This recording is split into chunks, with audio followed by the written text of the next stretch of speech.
Welcome to the Shiny-Headed Historian, your go-to source for all things history.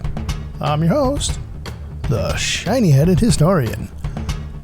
And today we're going to explore one of the most important and inspiring aspects of American history, the resistance against slavery.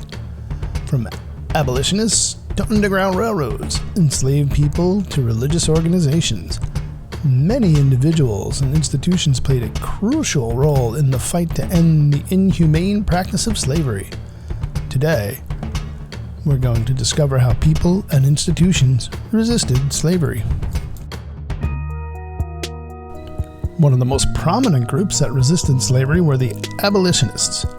These were individuals and organizations who actively worked to end slavery in the United States.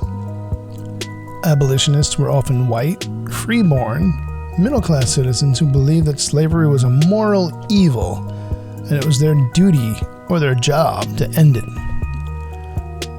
Some of the most famous abolitionists include Harriet Tubman, Frederick Douglass, William Lloyd Garrison, and John Brown. They used speeches, pamphlets, and newspapers to raise awareness about the horrors of slavery and to advocate for its abolition or end. Enslaved people also resisted slavery through acts of rebellion and resistance. Some enslaved people ran away from their masters, either on their own or with the help of the Underground Railroad.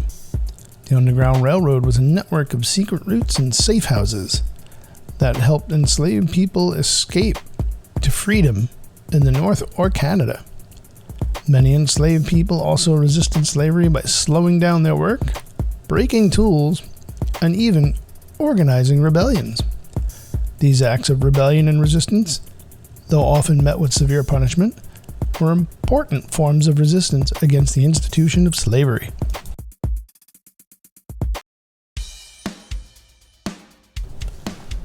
Religious organizations and churches also played a crucial or important role in the resistance against slavery.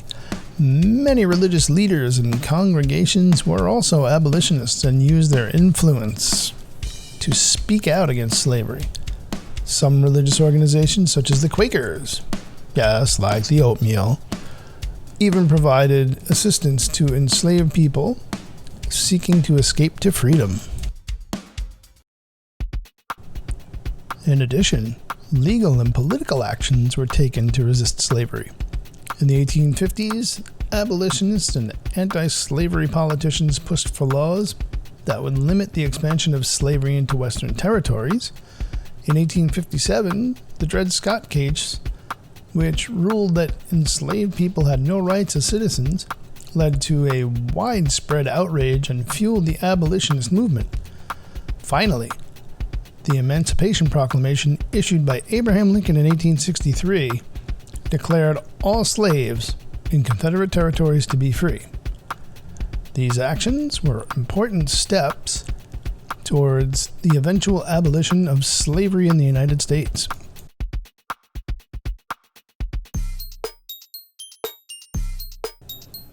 In conclusion, resistance against slavery came in many forms, from abolitionists to enslaved people, religious organizations, to legal and political actions.